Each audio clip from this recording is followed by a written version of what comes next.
નમસ્કાર મિત્રો, હું એલબી મકવાણા એડવોકેટ બાબર. મારી આ યુટ્યુબ ચેનલમાં આપનું સ્વાગત છે. આપણે આજે લગ્ન વિશે માહિતી મેળવીશું, જેવી કે લગ્ન ક્યાં કરવા, લગ્નમાં શું શું ડોક્યુમેન્ટ જોઈએ છે, લગ્ન કઈ જગ્યાએ કરવા, લગ્નમાં શું કયા નિયમ મુજબ કરવા, લગ્નમાં કેટલી ઉંમર જોઈએ એ આપણે સમજીશું. તો પ્રથમ જોઈએ કે લગ્ન આપણે સ્ત્રીની ઉંમર 18 વર્ષ અને પુરુષની ઉંમર 21 વર્ષ તો લગ્ન કરવા હક અને અધિકાર છે કાયદાકીય નિયમ મુજબ. ચલો કે ઉંમર કમ્પ્લીટ થઈ ગઈ આપણે, તો પછી બીજો પોઈન્ટ આવશે કે ભાઈ ડોક્યુમેન્ટ શું જોઈએ છે.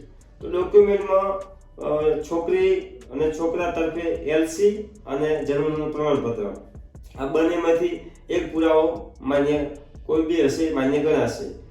બીજું કે આનું રેસિડેન્સ પુરાવા તરીકે શું જોઈએ, તો રેસિડેન્સ પુરાવા તરીકે આધાર કાર્ડ છે, ચૂંટણી કાર્ડ છે, રેશન કાર્ડ છે. આ ત્રણેયમાંથી એક પુરાવો છે રેસિડેન્સ પ્રૂફ તરીકે માન્ય ગણાય છે. બીજું કે ડોક્યુમેન્ટમાં પાસપોર્ટ સાઇઝના બંનેના બે ફોટા સાઇઝ જોઈએ.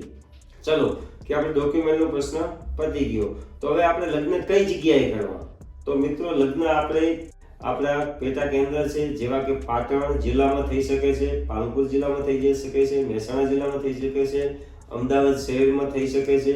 આપણને જ્યાં નજીક પડતું હોય તે સ્થળમાં લગ્ન નોંધણી નિયમ મુજબ લગ્ન લવ મેરેજ થઈ શકે છે.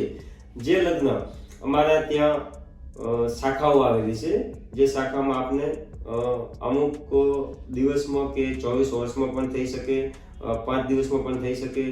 જે આપની નજીક પડતા એરિયા વાઇઝ આપણે લગ્ન કરાવી શકીએ છીએ.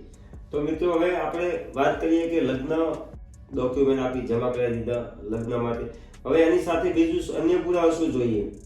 તો અન્ય પુરાવામાં મિત્રો જોઈએ સાક્ષી જોઈએ. બંને પક્ષકાર તરફે એક વન સાક્ષી, એટલે એક સાક્ષીનું આધાર કાર્ડ અને એનું ચૂંટણી કાર્ડ અથવા પાસપોર્ટ સાઇઝનો ફોટો, આ બે સાક્ષીના પુરાવા હોય છે. એની સાથે મહારાજનું પણ ડોક્યુમેન્ટ આવે છે, જે ફાઇલ તૈયાર કરી લગ્ન નોંધણી અધિકારી સમક્ષ જમા કરાવવામાં આવે છે. એના 24 કલાક પછી અથવા 5 દિવસ નિયમ પ્રમાણે એ ઓનલાઈન તમને સર્ટિફિકેટ મળી શકે છે અથવા ઓફલાઈન પણ તમને સર્ટિફિકેટ મેળવી શકો છો, જે માધ્યમથી આપ લગ્ન કરી શકો છો. તો મિત્રો, વધુ માહિતી માટે મારો કોન્ટેક્ટ નંબર આપેલ છે, જેમાં કોન્ટેક્ટ કરી શકો છો. તો ચલો મિત્રો, આવા નવા વિડીયો યુટ્યુબ માધ્યમથી જોવા માટે મારી ચેનલને સબસ્ક્રાઇબ અને શેર કરો. તો ચલો મિત્રો, નવા વિડીયો સાથે ફરીથી મળીશું. જય હિન્દ, જય ભારત.